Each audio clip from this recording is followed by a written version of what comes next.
Session है वो बहुत ही रोचक होने वाला है, बहुत महत्वपूर्ण है। सोशल मीडिया पर आधारित credibility crisis of alternate media. और मैं वक्ताओं को बुलाऊंगी, स्वनामधन्य वक्ता है यहाँ पर, बहुत बेबाक, निर्भीक, बेधड़क। तो सबसे पहले हम मंच पर स्वागत करते हैं बहुत ही जाने माने और वरिष्ठ पत्रकार श्री अशोक वानखेड़े जी का। कृपया मंच पर पधारें।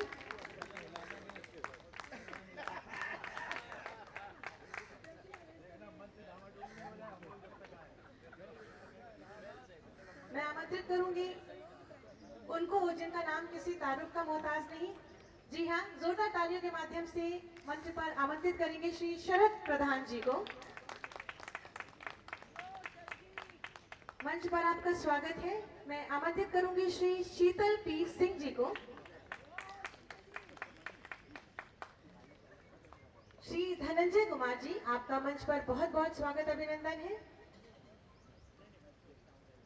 और इस सत्र को मॉडरेट करने के लिए मैं डॉक्टर राकेश पाठक जी को मंच पर आमंत्रित करूंगी।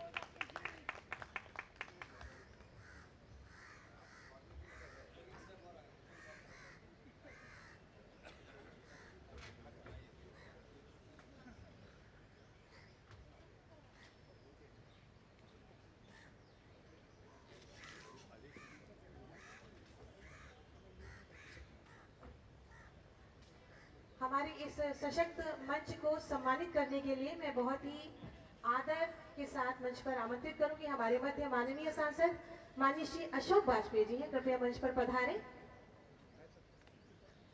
हमारे सभी वक्तागणों और मॉडरेटर को अपने कर कमलों से सम्मानित कर हमें अनुग्रहित करें।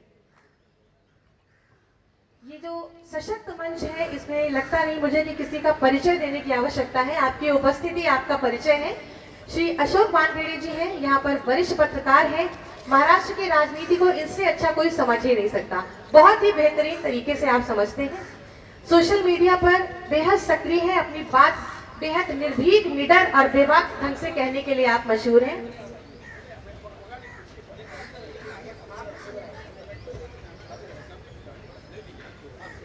सबसे पहले अनुरोध करूंगी मैं माननीय सांसद जी से कि श्री अशोक वानखेड़े जी का स्वागत और सम्मान करें।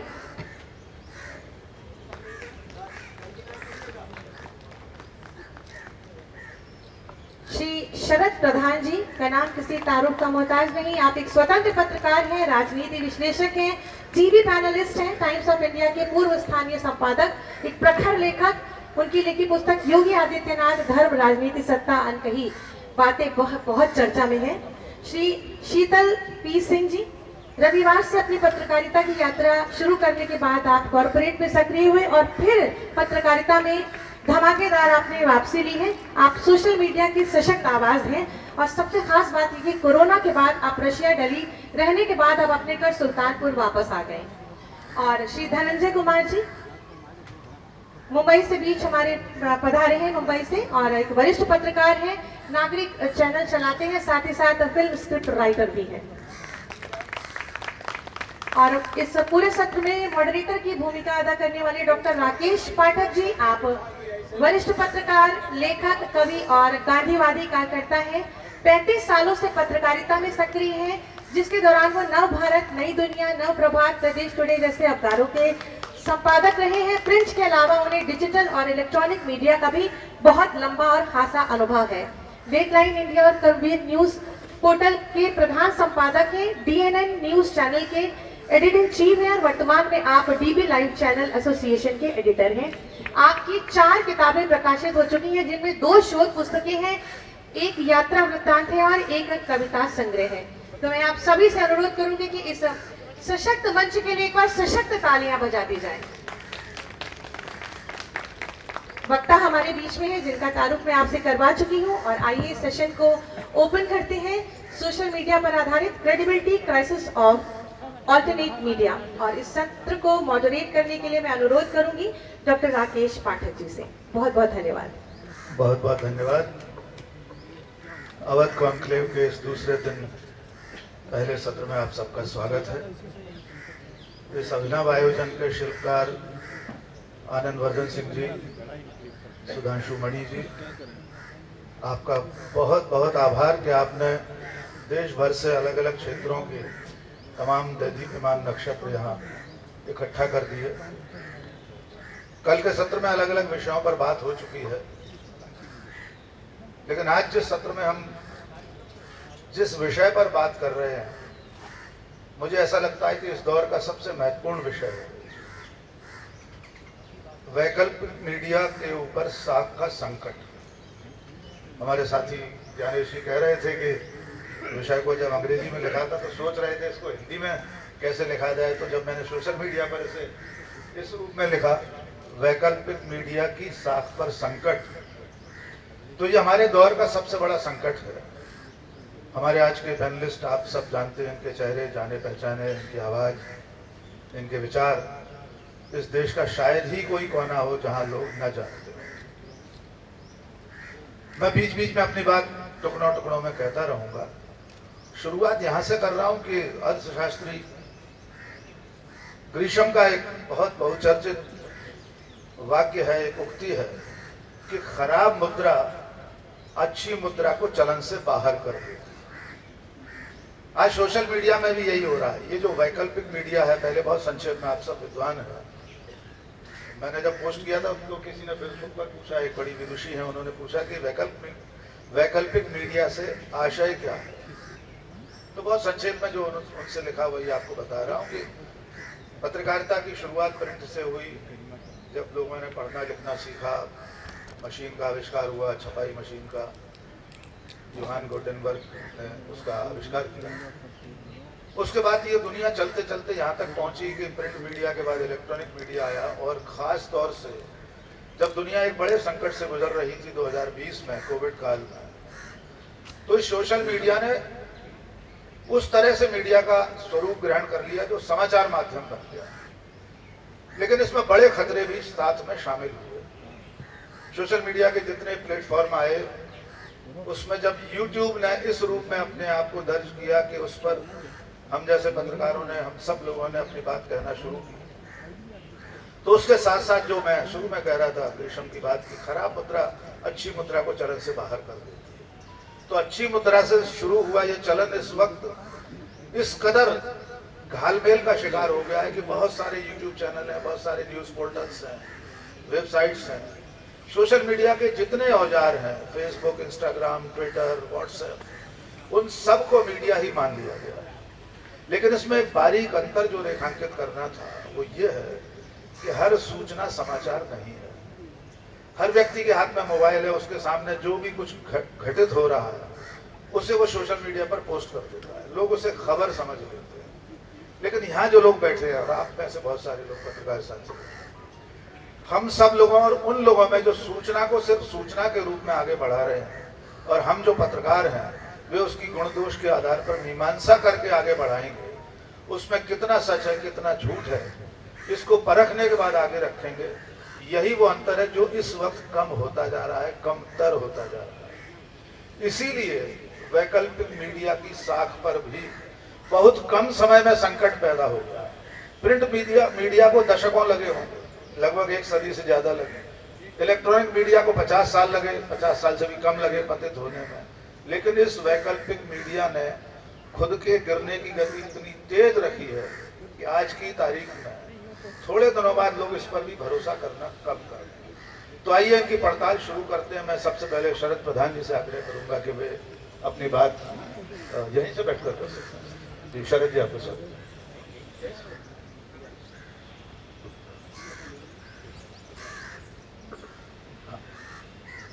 मेरे ख्याल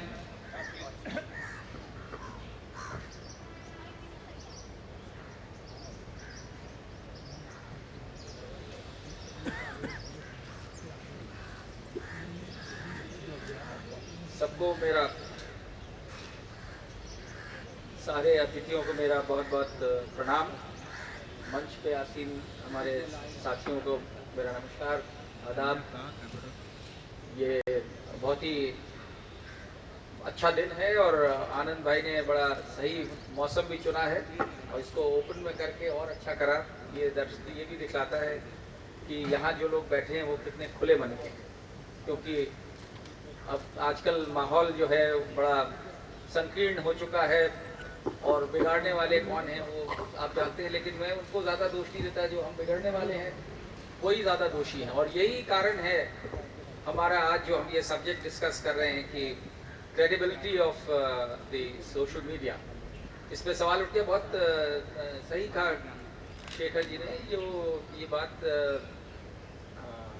ये जो उठी है कि इतने वर्ष लगे, ये बात सही है। पहले ये स्पीड का दौर है और मुझे लगता है पतन भी इसी वजह से हो रहा है क्योंकि स्पीड बहुत तेज हो चुकी है। प्रिंट मीडिया में जो होता था, दिन भर में पकती थी खबर, शाम को छपती थी, सवेरे लोग इंतजार करते थे, देखते थे।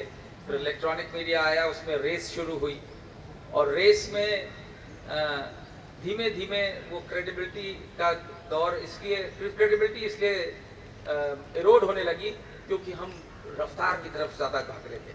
हमें वो नहीं करना पड़ता था, वक्त नहीं था, रेस थी।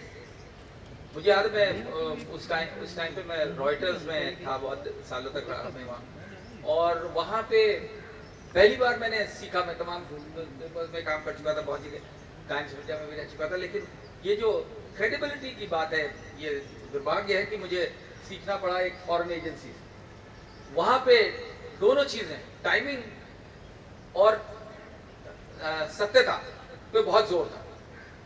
मतलब ये तक था कि मैंने बोला कि इतना टाइम अभी नहीं है, बोले no no you have to get a confirmation from someone. आप, मैंने कहा नहीं, वो बताना नहीं चाह रहा अपना नाम, उसका नहीं देना। बोला आप नाम मत दीजिए, कोई बात, but you should be convinced. मतलब उसकी रिस्पॉन्सिबिलिटी हमारे। तो पहली बार हमने सीखा कि वो जो हम लिखा करते थे, टाइम्स ऑफ इंडिया में लिख देते थे, किसी भी अखबार में लिख देते थे, मैगजीन्स में, कि सोर्सेस सेंस, वो नहीं चलेंगे, उसको नहीं मानते। बोले what you mean by sources? क्या बहुत सारे लोग इकट्ठे होकर खड़े हुए थे, उन्होंने बोला मिल करके कोरस में सोर्सेस, तो ये सोर्सेस है। पहली बार ये जहन में आया कि हाँ, हम तो बड़ी बेवकूफ़ी करते रहे, कभी किसी ने सिखाया नहीं, कभी किसी ने पूछा नहीं। इन्फॉर्म सोर्सेस, रिलायबल सोर्सेस, वहीं से स्टार्ट हुआ। आई थिंक ये हम लोगों के जो क्रेडिबिलिटी लूज करने की बात, पहले हमने अपने आप की खुद जानते हुए क्रेडिबिलिटी लूज करी, क्योंकि हमें इस बात की फिक्र ही नहीं थी। हमने कहा जो लिख दिया हमने, that is the last word, पढ़ने वाला तो इसी को सत्य मानेगा। फिर इलेक्ट्रॉनिक मीडिया में जब ये चीज़ आई तो और तेज पकड़ लिया, स्पीड हो गई थी, छोड़े छोड़ो, हु केयर्स, कौन पूछने जा रहा है। एक बार हमने जो कह दिया, फिर लोग, आपने देखा होगा ये जो पतन हुआ है पत्रकारिता में, इसमें इलेक्ट्रॉनिक मीडिया का, मैं इलेक्ट्रॉनिक मीडिया वालों को दोष नहीं दूंगा, ये हम लोगों का दोष है, व्यूअर्स का दोष है कि हम जल्दी, अरे नहीं यार ये चैनल तो बता नहीं रहा है अभी तक कितना है, इसने बोला कि 100 मरे नहीं, उसने बोला 300 मरे, वो वही सही होगा। ये जो टेंडेंसी हो गई हमारे में, तो धीमे धीमे फिर उस रेस में हम भूल गए कि सत्य क्या है, और इसकी सत्य की इंपॉर्टेंस इतनी खत्म होती, सोसाइटी में भी वैसे ही खत्म हुई है। ये अब सत्य से मतलब नहीं है, अब तो इससे मतलब है कि कन्वीनियंट क्या है, और कन्वीनियंट यही होता है कि बिना टाइम वेस्ट करे हुए, बिना अपना दिमाग लगाए हुए, बिना कोशिश करे हुए कि क्या सत्य है, बोल दिया जो हमने बोल दिया। सोशल मीडिया में और स्पीड बढ़ गई क्योंकि हर एक के पास एक्सेस हो गई। ये बहुत अच्छा आपने कहा कि कोविड के टाइम में स्टार्ट हुआ था, बहुत सारे इतने काबिल और ज़बरदस्त सोशल मीडिया यूट्यूबर्स हैं जिन्होंने स्टार्ट किया, और स्टार्ट भी ऐसे किया क्योंकि उनको हैरेस किया गया बाय द गवर्नमेंट। ये सबको मालूम है, सब जानते हैं, मुझे नाम लेने की ज़रूरत नहीं है कि किस तरीके से कई जर्नलिस्ट जो बड़े अच्छे चैनल्स में थे, अच्छे एडिटर्स भी थे, उनको बाहर निकाल दिया गया क्योंकि वो हिज मास्टर्स वॉइस नहीं बन सके। जो हिज मास्टर्स वॉइस बन गए वो देखिए ऐश कर रहे हैं, लेकिन क्या वो जर्नलिज्म कर रहे हैं, पत्रकारिता कर रहे हैं? Certainly not. आज मैं एक ज़माने में अर्नब गोस्वामी का मैं बड़ा एडमायरर होता था, एंड मैं कहता था नहीं इस आदमी में दम है और one has to be aggressive. And my own son who is now managing editor है हिंदुस्तान टाइम्स का, तो तब वो यंग जर्नलिस्ट था, तो वो कहता था कि, और टाइम्स ग्रुप में ही था बॉम्बे में, तो वो कहता था कि आप इस आदमी को कैसे इसको रिलायबल मानते हैं? मैंने कहा नहीं यार, आदमी में एग्रेशन होना चाहिए, हम तो इस एज में भी आई बिलीव इन एग्रेसिव यार, क्योंकि तभी आदमी का जज्बा समझ में आता है, और तभी जब तक अनलेस आप इन एक तरीके ठीक है, जर्नलिस्ट में ऑब्जेक्टिव जर्नलिज्म में इन्वॉल्व नहीं होना चाहिए, और लेकिन मुझे लगता था कि नहीं, जब तक आप अपने आप को उस सिचुएशन में जाते नहीं हो तब तक आप उसको फील नहीं कर सकते हो। जब आप फील नहीं कर सकते हो आप सत्य नहीं बता सकते, उसको समझेंगे नहीं तो कैसे करेंगे। लेकिन वो मेरा उससे आर्ग्यूमेंट होता था हमारे बेटे से, अर्नब को लेकर के, एंड बहुत देर I took a lot of time to realize कि आई वाज रॉन्ग और क्या उसकी क्रेडिबिलिटी है आज, और इसी तरीके के और जो, लेकिन वो जो अर्नब वाली रेस थी उसमें बहुत सारे जर्नलिस्ट थे और बड़ा इजी रास्ता, आपको क्विट प्रो क्यों हो गया, आपको जो आपने सेवा करी उसका आपको वो मिल गया, कॉम्पेंसेशन ही उसका वो मिल गया, बिल्कुल विंडफॉल, आपको जो चाहे आप ले लीजिए। तो वहीं से सोशल मीडिया में वो चीज़ और इजी हो गई। शुरू में तो लोगों ने सत्य के साथ जोड़ करके और लोगों को बताना शुरू किया, और कितने केसेस ऐसे हाईलाइट हुए, कितनी बार हम लोगों को सोशल मीडिया के जरिए से सही इन्फॉर्मेशन मिलती थी कि हाँ ये हुआ है, क्योंकि गवर्नमेंट्स का जोर इस बात पर था और आज भी ऐसे ही रहता है कि डिनायल मोड, और किस तरह चीज़ को छुपाएं। अभी ये जो झांसी में दर्दनाक इंसिडेंट हुआ है, 10 बच्चे मर गए, उसमें भी फ्रॉम पॉइंट 1 डे 1 से, उसी रात से सारा जोर इस पे था कि किस तरीके से अपनी जान बचाई जाए। ये तो मर गए जो मरने वाले, एटीट्यूड ये, और अभी तक वही चल रहा है कि कैसे वो जो कमेटी बनाई गई वो इसीलिए बनाई जाती है कि किसको किसको देखो, इन लोगों के ऊपर गाज नहीं गिरनी चाहिए, तो जो छोटे भैया को पकड़ो उसके ऊपर गाज गिरा दो। और इसको सपोर्ट करने के लिए सोशल मीडिया में बहुत से लोग इस तरीके के पैदा हो गए, वो उनके उसका बाकायदा उसको उनको इसकी प्राइस मिलती है। मेन स्ट्रीम मीडिया तो है ही, उससे तो उम्मीद ही नहीं है। तो कल हमारे प्रोग्राम में हमारे दोस्त शीतल ने बड़ा अच्छा पॉइंट आउट किया, उस वक्त तक मुझे पता नहीं था कि ये जो इतना बड़ा इंसिडेंट हुआ झांसी के उस शहर में जहाँ का मेन अखबार दैनिक जागरण है, I believe in taking names, so please don't mind, मुझे आदत है नाम लेने की। तो दैनिक जागरण के 7वें पन्ने पे उसकी खबर थी, 10 बच्चे इनोसेंट नवजात बच्चे, आग यानी आग, इतनी बड़ी आग लगती है उसमें मर जाते हैं, उसकी खबर 7th पेज पे। तो इन्होंने ये बड़ा अच्छा इन्होंने जुमला इस्तेमाल किया, इन्होंने कहा वहाँ के प्रिंसिपल की और लोकल एडमिनिस्ट्रेशन की तो सक्सेस इसी में हो गई कि खबर ही नहीं छपी, और सारा एम्फेसिस इसी पे है। और सोशल मीडिया इसको ब्रेक करने के लिए आया था, लेकिन social media has fallen in line with all these rogues, जो जिनका काम है खबर को छुपाना, खबर को दबाना और उसके बदले में पैसे कलेक्ट करना, सिर्फ शुद्ध भाषा में पैसा। मुझे नहीं लगता है किसी की, जब लोग कहते हैं कि नहीं वो चेंज ऑफ हार्ट हो गया, वो आइडियोलॉजिकल चेंज है, ये सब I don't believe in this. ये जो चेंज होते हैं इन बड़े बड़े पत्रकारों का चेंज ऑफ हार्ट होता है, वो लिंक्ड है उनके बैंक अकाउंट से, कहीं नहीं, सॉरी बैंक अकाउंट से नहीं है, उनके तिजोरियों से, बिकॉज बैंक में काला धन नहीं जाता। तो ये जो है इसको बना लिया, अब फैशन बनाए जा रहे हैं सोशल मीडिया, और क्रेडिबिलिटी लॉस इसलिए हो रहा है because they tend to just overshoot. उनको ये है कि हमें डिफरेंट करना है, कुछ खबर पैदा करनी है, क्रिएट करनी है। ये बड़ा डेंजरस ट्रेंड है। एक उसके अर्विंग वॉलस की एक नॉवल थी the almighty, if I am not mistaken, उसमें यही था कि वो न्यूयॉर्क टाइम्स को बीट करने के लिए एक नया अखबार निकालता है कि न्यूयॉर्क टाइम्स को बीट करना है। तो खूब शुरू में बहुत एक्टिविटी होती है, सारे पत्रकार जुड़ जाते हैं, मालिक भी वहाँ, तो उनका जिस तरह का पैटर्न, एडिटर्स, लेकिन उनका टारगेट है कि किस तरह करना है। फिर वो थोड़े दिन बाद जब वो एस्टैब्लिश हो जाता है तो वो खबर क्रिएट करने लगते, मर्डर भी करवा देता है। तो हमारे यहाँ अनफॉर्चुनेटली हम वो ऑलमाइटी वाला फॉर्मूला फॉलो कर रहे हैं सोशल मीडिया वाले, और इसीलिए अब स्टेज ये आ रही है कि जिस तरह मैं कहता हूँ लोगों से कि प्रिंट एंड इलेक्ट्रॉनिक मीडिया, एक तो इलेक्ट्रॉनिक जो भरमार है, जिस तरीके की भरमार है, बस आपने अब तो कैमरा भी नहीं लेना है, अब तो आप अपना फ़ोन निकालिए और चालू हो जाइए।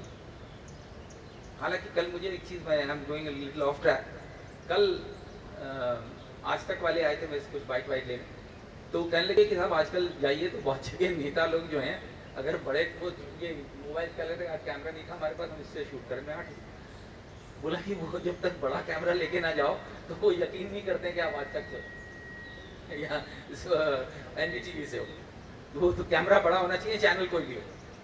तो ये जो टेंडेंसी हो गई है, तो इसमें तो बहुत ईजी है, इसमें तो कुछ भी नहीं करना है, ना कैमरा चाहिए, ना कुछ, अपना फ़ोन लिया और घर से चालू हो गए। इसको कैसे चेक किया जा सकता है, आई डोंट अंडरस्टैंड इस हम लोग के इस आज की सिचुएशन में। लेकिन ये ज़रूर है, और पब्लिक समझे। मेरा तो मानना ये है कि फ़िलहाल ऐसा माहौल हो गया है कि जो टोटली वन साइडेड, टोटली मतलब सच वच से कोई मतलब नहीं, अपना कंपॉक्टेड खबरें लिखते हैं, जो अपना एजेंडा लेकर के चलते हैं। अनफॉर्चुनेटली एजेंडा लेके चलना कोई जर्नलिज्म नहीं कहते, लेकिन वही successful YouTuber, successful in the sense in terms of money. क्योंकि जब आप व्यूअरशिप आप देखिए, बहुत से सीरियस इश्यूज हम लोग कई बार इतना डिस्कस करते हैं कि सीरियस इश्यूज पे देखने वाले लोग नहीं होते। इसके लिए आप किसको दोष दें? जब आप किसी सीरियस सब्जेक्ट पे करिए तो एक दिन चलेगा, फिर वो उसके बाद या नहीं भी चलेगा, बड़ा इंसिडेंट हो जाए कोई। ये इसको कैसे लोगों का माइंडसेट कैसे चेंज किया जाए, ये डीजनरेशन अपनी सोसाइटी का भी है। तो इस वजह से क्या हो रहा है कि जो इनक्रेडिबल जो क्रेडिबल मीडिया के जो विश्वास जिन पे नहीं है और होना नहीं चाहिए, उन्हीं पे ज़्यादा विश्वास किया जा रहा है, देखा जा रहा है। बोले इसमें मज़ा आता है, चटपटा, वही जो जैसे पिक्चरों का होता था कि चटपटी फिल्म, मसाला फिल्म जोरदार चलती, चाहे उसका कोई मीनिंग हो चाहे ना हो। सीरियस मूवीज नहीं चलती है, ऑफ बीट पिक्चरें देखा ही हमने, वही चीज़ इसमें आ रही है। लेकिन फिल्म और रियलिटी में बड़ा फर्क है, और मीडिया का काम है रियलिटी दिखाना। उसको हम अगर बढ़ा चढ़ा करके और एजेंडा लेके चलते हैं, बस वही कबड़ा हो जाता है। ये अगर अपने आप को चेक कर सके तो बहुत बड़ा मेरा ख्याल कंट्रीब्यूशन होगा क्रेडिबिलिटी बनाने के लिए सोशल मीडिया में। लेकिन सारी प्रॉब्लम यही है जो मैंने बीच में कहा कि सारी ये चीज़ें, जहाँ मामला गड़बड़ जाता है वहाँ मनी इज इन्वॉल्व। और जब आपका फोकस इस पे हो जाता है कि हमें पैसे कमाने हैं, चाहे कुछ करें, कोई मतलब नहीं है, एथिक्स से, मोरालिटी से, सच से कोई मतलब नहीं, फिर मुश्किल हो जाती है। और ये लोग थ्राइव कर रहे हैं, जो मीडिया, जो गलत किस्म का सोशल मीडिया है, जो किसी का एजेंडा प्ले कर रहा है, जो अपनी दुकान चला रहा है, अपनी सिर्फ जेब भरने के लिए कर रहा है, और उसकी व्यूअरशिप इनॉर्मस है, कोई उसको मतलब नहीं, फैक्ट चेकिंग से कुछ नहीं। और आप देखेंगे कि ऐसे लोगों का कोई नेता लोग भी इसलिए खुश रहते हैं क्योंकि उनको कोई एक साइड उनको बैठी हुई है सपोर्ट करने। स्ट्रगल उन्हीं लोगों के लिए है, लेकिन कि जो सच दिखाते हैं और सच बोलते हैं और सच को बढ़ावा देते हैं। क्योंकि अल्टीमेटली सच की जो स्ट्रेंथ है वो किसी चीज़ में नहीं। और मुझे लगता है यही लोग भूल जाते हैं। ये ठीक है, दुकानें चलती हैं और अभी चल रही हैं, बहुत ज़ोरों में चल रही हैं, लेकिन कब तक चलेंगी? ठीक है, उनकी तिजोरियाँ भर जाएंगी, बट कितनी उनकी क्रेडिबिलिटी रहेगी इन देयर हार्ट, ये उन्हें खुद मालूम होना चाहिए। शायद उन्हें ना मालूम हो तो, लेकिन पब्लिक एक दिन ज़रूर आएगा जो उनको बताएगी। फिर भी बावजूद इसके कि हमें ये सोच करके लगता है कि अरे वो झूठ बोल रहा है, वो तो खूब चल रहा है तो हम भी झूठ बोले, ये टेंडेंसी को रोकना पड़ेगा। और क्योंकि यही मान के चलना चाहिए, मुझे लगता है सारा जोर इस पर होना चाहिए कि सच, we have to stick to truth at all costs. कई बार लोग बाहर स्पेशली दूसरी कंट्रीज में या दूसरी स्टेट्स के लोग कहते हैं कि अरे आप तो लोग तो यूपी में रहते हैं, इस तरह इतना बोल देते हैं, आपको कोई मार नहीं देगा। मैंने कहा भैया तो हम तो 70 साल के हो गए, अभी तक तो कोई मार नहीं पाया, और जिस दिन मारना होगा तो वो ऊपर वाला ले जाएगा। लेकिन ये इस डर से कि हम एक दिन कोई मार देगा मुझे, हम सच ना बोलें, इस टेंडेंसी को अपने से दूर रखने की ज़रूरत है। मेरे ख्याल हमारी क्रेडिबिलिटी और स्ट्रेंथन होगी अगर हम सिर्फ इतना फोकस बना लें कि हमें सच बोलना है एट ऑल कॉस्ट, चाहे उसमें हमें फाइनेंशियली सफ़र करना चाहिए, चाहे फिजिकल कभी नहीं होगा लॉस, नुकसान। मेरा मानना है, ये मेरा इतने सालों में यही यकीन है, 47 years of journalism, and I am sure हम अपनी क्रेडिबिलिटी को बनाए रखने में और स्ट्रेंथन करने में इसी तरीके से आगे बढ़ सकते हैं। Thank you.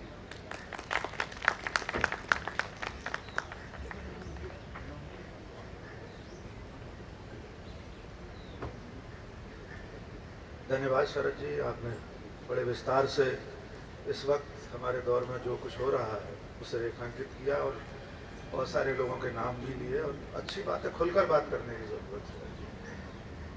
Professor Wasim Barelvi का शेर है कि झूठ वाले कहीं से कहीं बढ़ गए।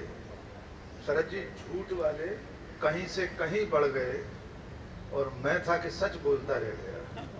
तो वे कहीं से कहीं बढ़ जाएं, उनकी तिजोरियां कहीं कितनी भी भर जाएं, हम लोग सच बोलते रहेंगे।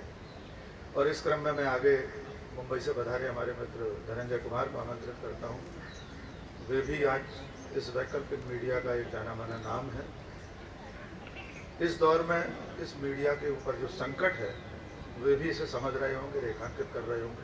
उनका नजरिया जानते हैं। धनंजय कुमार।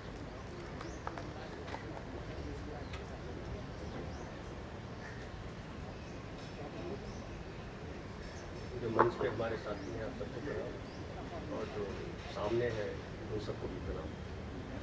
सच जो है वो क्या है, मैं दार्शनिक नहीं होता हूँ, चलिए मैं एक आपके सामने रख देता हूँ सवाल कि सच क्या है।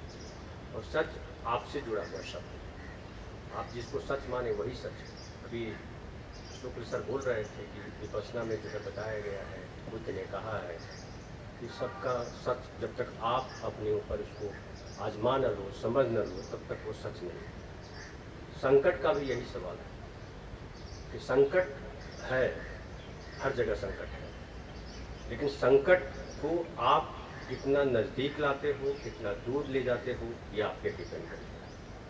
सोशल मीडिया का मतलब ही होता है सामाजिक मीडिया। समाज है, हमारा समाज कैसा है, जैसा हमारा समाज होगा वैसा मीडिया हो जाएगा। चाहे यूट्यूब हो या इंस्टाग्राम हो या फेसबुक हो या कोई और माध्यम कल आएगा। समाज हमारा कैसा है, हम अगर भारत के संदर्भ में देखें तो हमारा समाज जो है कई वर्गों, कई जातियों, कई विचारों में बटा हुआ है। तो जाहिर है कि हमारा मीडिया भी वैसे ही हो। अब सबके यूट्यूब चैनल चलाना आसान है या फेसबुक पे लिखना आसान है, कोई भी अपना, खाली यूट्यूब को मैं नहीं समझता हूँ कि सोशल मीडिया, आजकल फेसबुक पे भी बहुत लोग काम कर रहे हैं, एक्स पे बहुत कर रहे हैं लोग, तो तमाम जगहों पर। लेकिन एक ये है कि जो सूचनाएं पहले लिमिटेड होती थी, वो सूचनाओं की बाढ़ आ गई।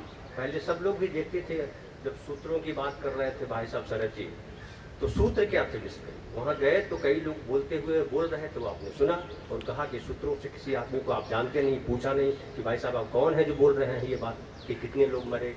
जैसे मैं देखता था, मैं पटना में जब था तो दंगा वंगा होता था तो पान की दुकान पे बड़ी चर्चा होती, अरे हमने तो देखा पूरा ट्रक भर करके ले गए लोग, मतलब लाश थी उसमें कितना। तो एक दूसरा सुना रहा है, बोला कि आप तो ट्रक ही देखे ना, हम तो देखे थे कुछ एक और पीछे ट्रक गई। तो सब अपना अपना बढ़ाने में लगा रहता है।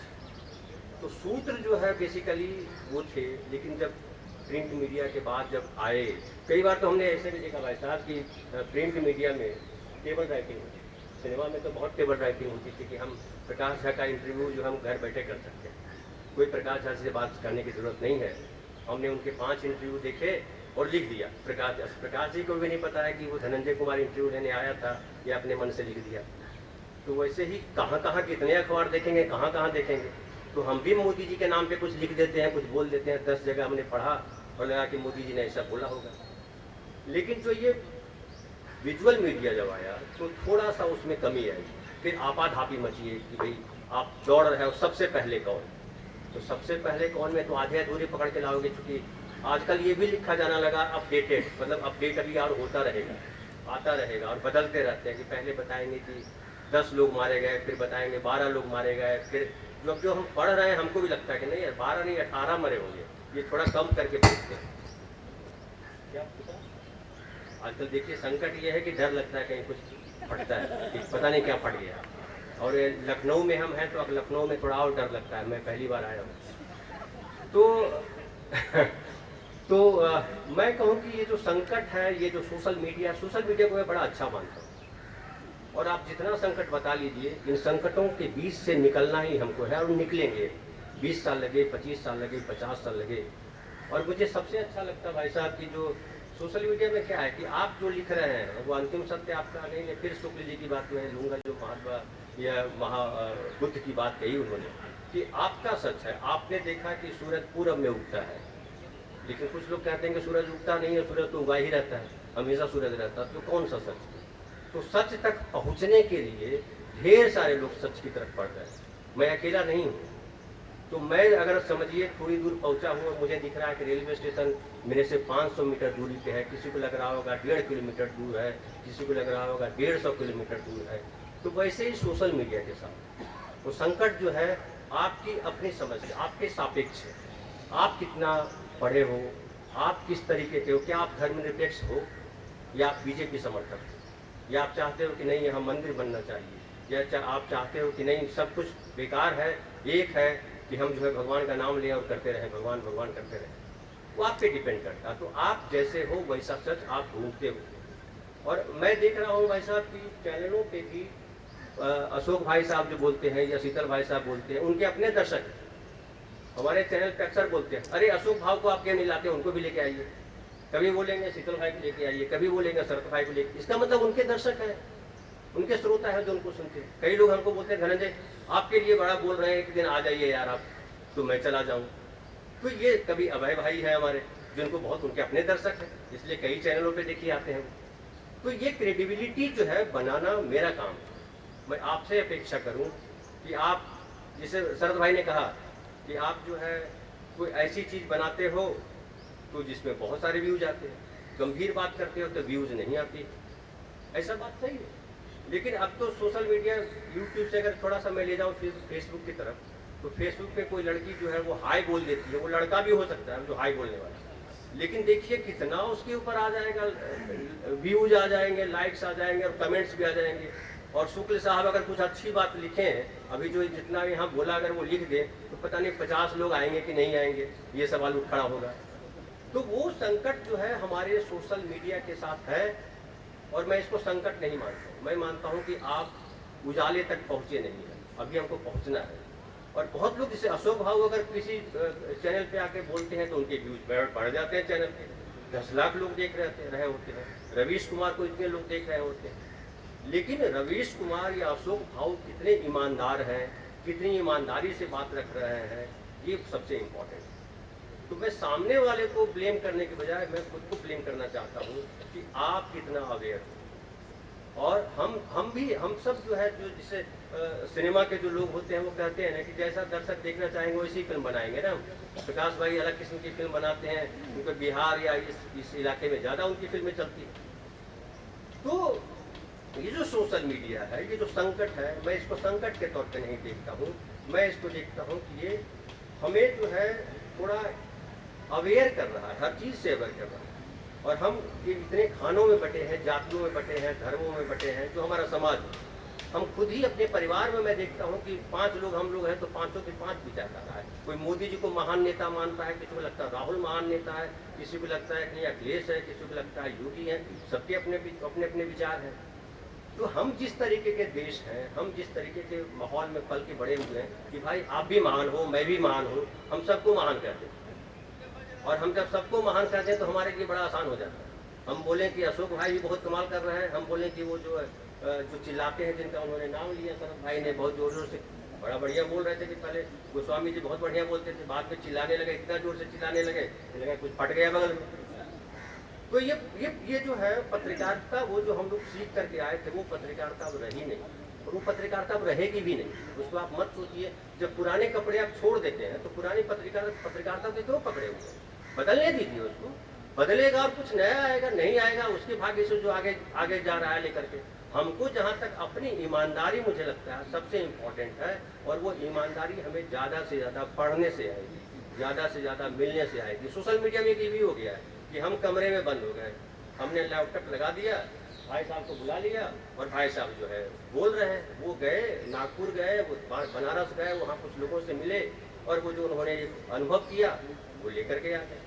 वो अनुभव जो है वो उनसे जुड़ा हुआ भी है कि जब हमको समझिए, मैं मोदी विरोधी या मैं सत्ता विरोधी हूँ, मैं मोदी विरोधी ना बोलूँ, मैं सत्ता विरोधी हूँ, तो मुझे सत्ता के पक्ष में बोलने वाला आदमी थोड़ा मुझे ही लगता है नहीं यार ये थोड़ा गड़बड़ होता है।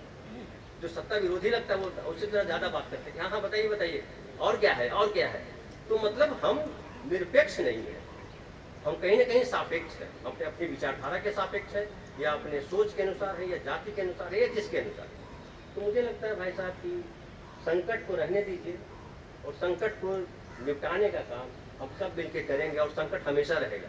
जब धूप है तो छांव को क्यों नहीं आप बर्दाश्त करना चाहते? जब आप अंधेरा, जब सुबह जाते हैं तो रात भी तो आएगी, तभी तो सुबह आएगी। बिना रात के सुबह कैसे आ सकती है? तो आने दीजिए, और इससे मुझे लगता है कि हम निकल जाएंगे। आज निकले, परसों निकले, हम रोज निकलते रहते हैं। जैसे सूरज हमारे लिए रोज निकलता है, हम भी संकट से रोज निकलते रहते हैं।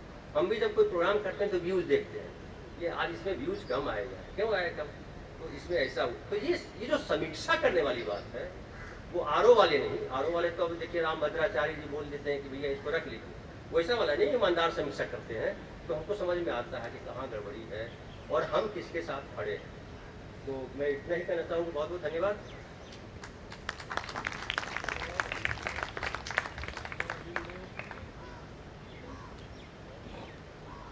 धन्यवाद धनंजय जी, आपने ठीक कहा कि बदलाव का समय है और जो संकट है उसे आने दीजिए, उसमें से निकलेंगे। ये सही बात है कि हर व्यवसाय, हर पेशे में एक संक्रमण काल आता है, तो मीडिया का भी संक्रमण काल है। और सिर्फ मीडिया का नहीं है, हमारे देश में इस वक्त जो समय चल रहा है, जो युग है, उसमें सबकी साख संकट में है। खासतौर से लोकतंत्र के जो चार पहिए हैं, चार कहार हैं, उन चारों की साख संकट में है। किसी पर किसी को भरोसा नहीं बचा है। अभी भूमिका है, कहानी नहीं है, लिखी जा रही है, जुबानी नहीं है। कहाँ जाएगी पालकी राम जाने, कहारों की आंखों में पानी नहीं है। इस लोकतंत्र की पालकी के जो चार कहार हैं, न्यायपालिका, कार्यपालिका, व्यवस्थापिका और खबर पालिका, हम चारों कहारों की आंखों का पानी मर गया है। इसलिए लोकतंत्र की पालकी डगमगा रही है। और पता नहीं, अगर ये जो चौथा कहार हम लोग हैं, अगर हम लोग सचमुच अपने रास्ते से भटक गए तो बाकी के तीनों कहार इस लोकतंत्र की पालकी को न जाने किस अबूझ जंगल में, किस बियाबान में रख आएंगे और वहाँ से फिर आगे कोई रास्ता नहीं मिलेगा। इसलिए बहुत ज़्यादा ज़रूरी है कि हम सब लोग जागते रहें, लोगों को जगाते रहें, जो हमारा काम है, हमारा फ़र्ज़ है।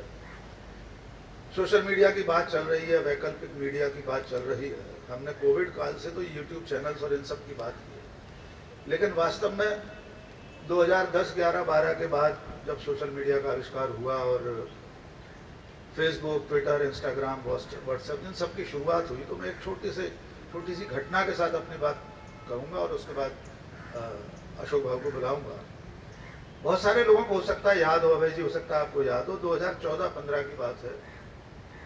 एक पवित्र संध्या को मई में देश आज़ाद हुआ और एक युगावतार ने जन्म लिया देश की धरती पर, नरेंद्र मोदी प्रधानमंत्री बने। मैं उस वक्त डेडलाइन इंडिया नाम के एक वेब न्यूज़ पोर्टल में चीफ एडिटर था। मेरे एक साथी ने खबर दिखाई मुझे, 3-4 फोटो दिखाए, लैपटॉप लेकर आया।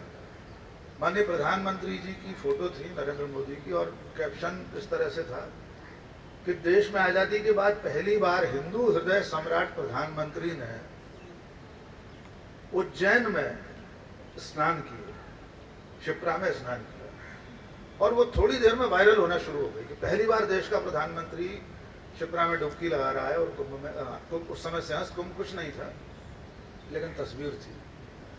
सहज भाव से मैंने कह दिया प्रधानमंत्री आए हैं और फोटो है तो लगा दो। अगले ही पल मुझे कुछ लगा कि इस तस्वीर में 2-3 तस्वीरें थी, इसमें कोई भूल चूक है। शरद जी, अचानक मेरी नज़र गई कि नहीं यार, प्रधानमंत्री अगर मध्य प्रदेश में आए हैं, हम लोग मध्य प्रदेश में बैठे हैं, आज के अखबारों में कोई खबर होगी, उनका कोई कार्यक्रम होगा, और क्या कार्यक्रम है इसके अलावा, सिर्फ प्रधानमंत्री शिप्रा में डुबकी लगाने तो नहीं आए होंगे। बड़ी अच्छी तस्वीरें थी, भीगे हुए बाल ऐसे निकल रहे हैं नदी में से। मैंने रुको यार 1 मिनट, अभी मत लगाओ, चेक कर लेते हैं, जरा देखो आज के अखबारों में कहीं खबर छपी है कि प्रधानमंत्री आज मध्य प्रदेश में होंगे, उज्जैन, भोपाल, कहीं तो आएंगे। और उज्जैन की तस्वीर है। मालूम हुआ कि उनके मध्य प्रदेश आने का कोई कार्यक्रम नहीं था। फिर भी लगा कि तस्वीर है तो एक बार और चेक कर लो। मैंने कहा बाकी वेबसाइट पर चेक करो, दिल्ली के अखबारों की वेबसाइट देखो, प्रधानमंत्री आज क्या कर रहे हैं।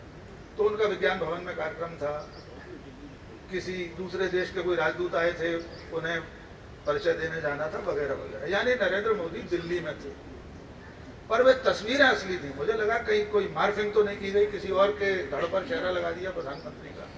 लेकिन मेरे कंप्यूटर वाले ने कहा कि नहीं सर, तस्वीरें तो बिल्कुल सही हैं, और शिप्रा की हैं, उज्जैन की हैं, क्योंकि उसमें जो बोर्ड वगैरह दिखाई दे रही थी उसमें मध्य प्रदेश में कहीं दिख रहा था, उज्जैन दिख रहा था। अब सवाल यह था कि तस्वीरें सही हैं, प्रधानमंत्री की हैं, शिप्रा की हैं, उज्जैन की हैं। तो मैंने कहा इसको ये रिवर्स चेक करो, ये कब की हो सकती है। तो मालूम हुआ सन 2012 में संयुक्त हुआ था उज्जैन में, तब वे गुजरात के मुख्यमंत्री थे, उस हैसियत से आए थे और उसमें कैलाश विजयवर्गीय बोट पर नाव पर बैठे दिखाई दे रहे थे। कैलाश विजयवर्गीय संयुक्त के प्रभारी मंत्री थे। अभय जी विश्वास कीजिए, मैंने तो इतनी पड़ताल कर ली, लेकिन दोपहर तक, शाम तक देश भर की तमाम वेबसाइटों पर वो खबर लग चुकी थी कि पहली बार किसी प्रधानमंत्री ने कुंभ में शिप्रा में इस तरह डुबकी लगाई। मेरे बस में तो इतना ही था कि मैं अपनी वेबसाइट पर वो गलत खबर न लगने। ऐसा तब से लेकर आज तक अविरल चल रहा है, इस पर किसी का कोई अंकुश नहीं। ये रक्त बीज है सोशल मीडिया। इस पर आप एक झूठ परोस दीजिए, कुछ देर बाद एक से अनेक होते हुए सहस्त्रों अरबों में पहुंच जाता है और फिर उसका खंडन कभी नहीं होता। आप खंडन करते रहिए, कोई पढ़ने वाला नहीं, कोई सुनने वाला नहीं। अब मैं लौटता हूं इस वक्त पर। इस वक्त क्या हो रहा है, YouTube चैनल्स के थंबनेल के ऊपर जो उसका कार्ड होता है, पोस्टर, जिसको हम लोग थंबनेल कहते हैं, हर दिन सरकार गिराई जा रही है। तमाम चैनल्स हैं जिसमें लिखते हैं आज शाम को सरकार गिर जाएगी, आज नीतीश कुमार समर्थन वापस ले लेंगे, कल चंद्रबाबू नायडू लेने वाले। थंबनेल्स में जो कुछ होता है अंदर, आप 22-23 मिनट का पूरा वीडियो देख लेंगे। न तो जो व्यक्ति, जो एंकर अपनी बात कर रहा है या वो अपने गेस्ट से बात कर रहा है, उसकी पूरी बातचीत में वो बात नहीं होगी जो थंबनेल पर आपको दिखाई दे रही है। ये दर्शक के साथ, आपके श्रोता के साथ, आपके उपभोक्ता के साथ धोखा है। यहीं से साख पर संकट पैदा हो रहा है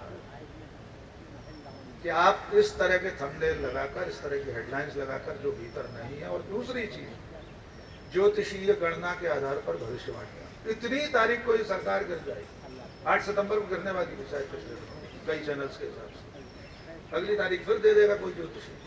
हम अपने समाज, अपने दर्शक को क्या परोस रहे हैं? ये सीधे सीधे उसके साथ धोखा कर रहे हैं। और इस पर विस्तार से बात करने के लिए मैं हम सबके जाने पहचाने चेहरे, देश के जाने वाले पत्रकार अशोक वानखेड़े जी को आमंत्रित करता हूँ कि वे इसकी पड़ताल करके नीर शीर विवेक से बताएं कि आखिर ये सब कब तक चलता रहेगा। अशोक जी।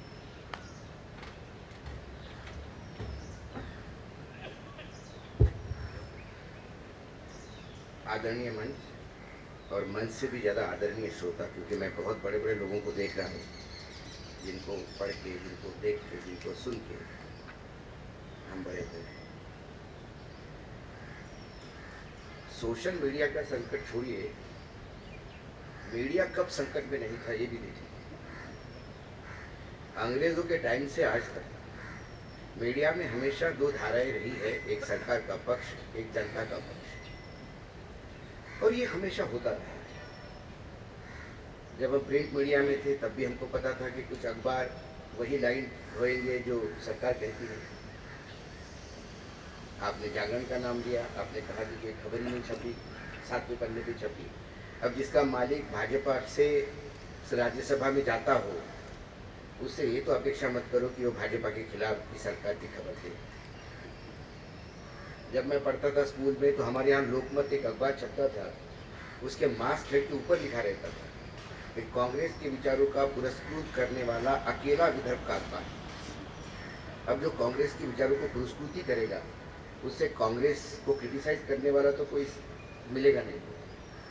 तो ये संकट हमेशा रहा है और ये संकट से तब तक लोग थे, मतलब कई बड़े पत्रकार, सीनियर पत्रकार, आपने राम से लेकर अरुण शौरी तक कई लोग हैं कि वो लगातार लड़ते भी रहे, एस्टेब्लिश भी करते रहे। फिर उनकी साख को राजनीतिक लोगों ने खुनाया भी, उनको राज्यसभा, लोकसभा, मंत्री पद का आलोक ये भी दिया है, ये चला है। लेकिन सोशल मीडिया में फ़र्क इतना ही है कि यहाँ बिना लागत का धंधा है।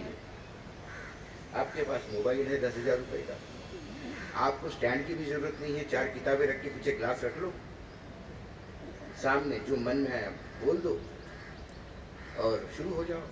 अपना यूट्यूब लॉन्च मतलब कर दो, रजिस्टर कर दो, पैसा लगता नहीं है। लोग देखे न देखे।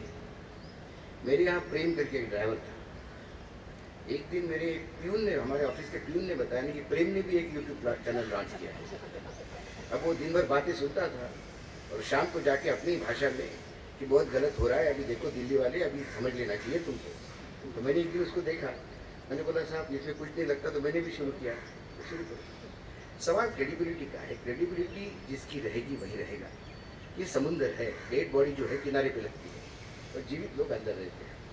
कई यूट्यूब आए, यूट्यूब गए, यूट्यूब में किसी की व्यूवरशिप ज़्यादा है, जैसा आपने थंबनेल बताया, कुछ थंबनेल तो ऐसे भयानक होते हैं कि कुछ चैनल सिर्फ थंबनेल पे चलते हैं, लेकिन उसकी भी इकोनॉमिक्स अलग है। मैं हमेशा कहता हूँ कि मायापुरी, क्योंकि शाह साहब भी बैठे हैं, रंजय भी फिल्म से ताल्लुका रखते हैं, मायापुरी सबसे ज़्यादा बिकने वाली फिल्मी मैगजीन रहती थी, लेकिन कोई फिल्म वाला उसमें ज़्यादा विज्ञापन भी नहीं देता था, क्योंकि वो गॉसिप और वो पान की दुकान पे और नाई की दुकान पे बिकने वाली थी। लेकिन माधुरी और फिल्म फेयर उसकी एक जगह थी और वही मायने रखते थे। स्क्रीन एक अखबार निकलता था वीकली, उसकी एक जगह थी, क्योंकि उनकी क्रेडिबिलिटी थी।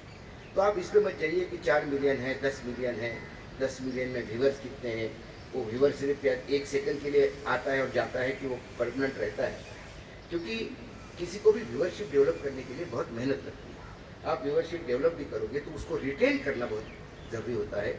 जैसे आप एक फिल्म लिखते हो, वो सुपर हिट होती है, उसके बाद दूसरी सुपर हिट फिल्म देना आपके लिए बहुत ज़्यादा डिफिकल्ट हो जाता है और फिर आपको उतनी ही मेहनत करनी पड़ती है। मुझे लगता है कि यूट्यूब पे ही वो लोग आज भी अपनी क्रेडिबिलिटी मेंटेन कर रखे हैं कि जो प्रिंट मीडिया से इलेक्ट्रॉनिक और इलेक्ट्रॉनिक से यूट्यूब पे आ गए। बहुत सारे वो लोग हैं जिनकी क्रेडिबिलिटी आज है, वो वही लोग हैं जो मोदी जी के प्रकोप झेलते हुए चैनलों से बाहर हो गए या उनके एग्रीमेंट कैंसिल हो गए। ये मंच पे बैठे हुए और बाहर हम तमाम लोग आज हम इसलिए भी बोल रहे थे कि हम सब एक समय था कि EBP के पैनल पे हम सब साथ में मिला करते थे, रोज लंच साथ में होता था, डिनर साथ में होता था, इतने प्रोग्रामिंग होते थे। लेकिन फिर उसके बाद सब अब ऐसे ही आयोजन में मिलना होता है। कुल मिलाकर क्रेडिबिलिटी आपकी ये होनी चाहिए कि आपको यूट्यूब कितना रेवेन्यू देता है मायना नहीं है।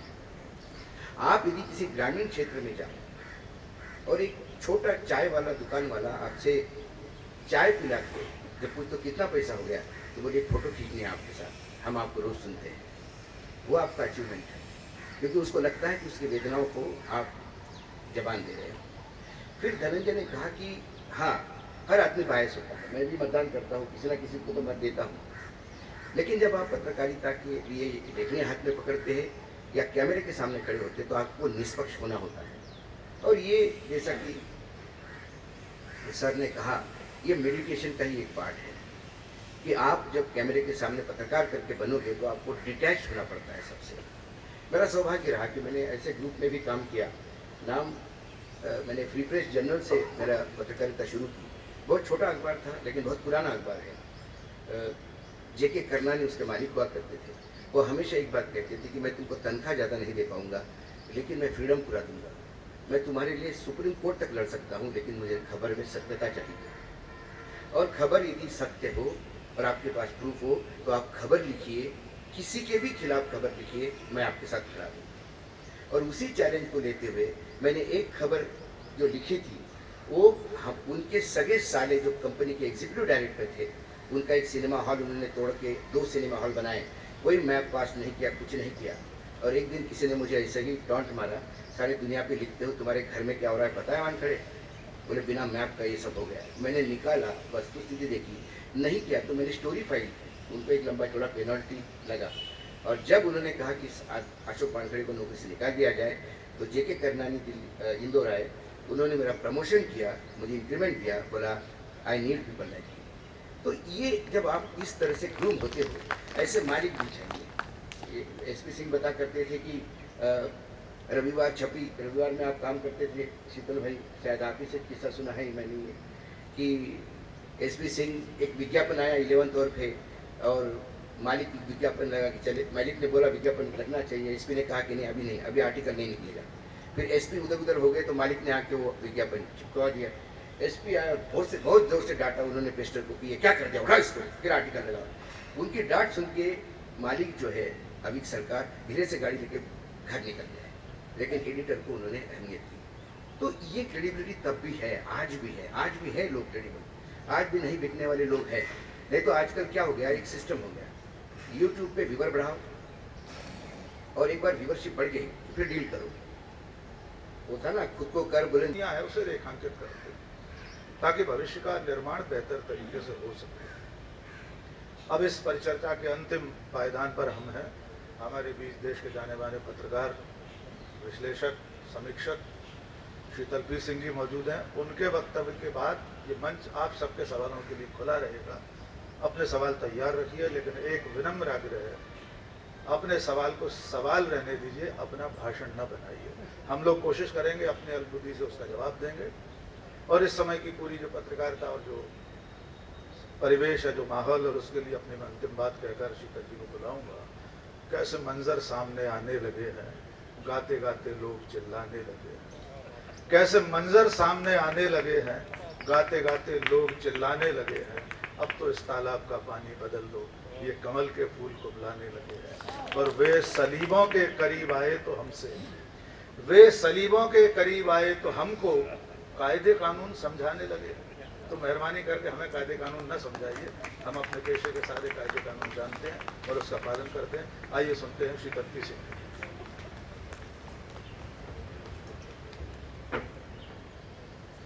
प्रणाम सबको।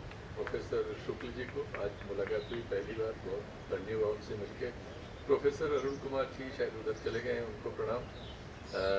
हमारे वरिष्ठ अभय दुबे जी, प्रकाश शाह साहब से पहली बार मंच से आमना सामना हो रहा है, और सतीश शाह साहब को मैं मिला हूँ एक दो बार। वरिष्ठ लोग और मेरी समवाय और मुझसे वरिष्ठ जो भी हो, सबको जरूरी सम्मान मेरी ओर से।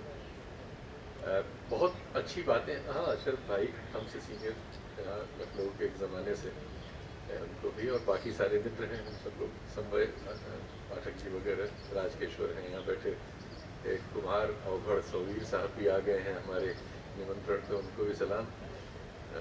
बाकी सबको जो छूट गया, अरे वो भी दिख रहे हैं, सिद्धार्थ,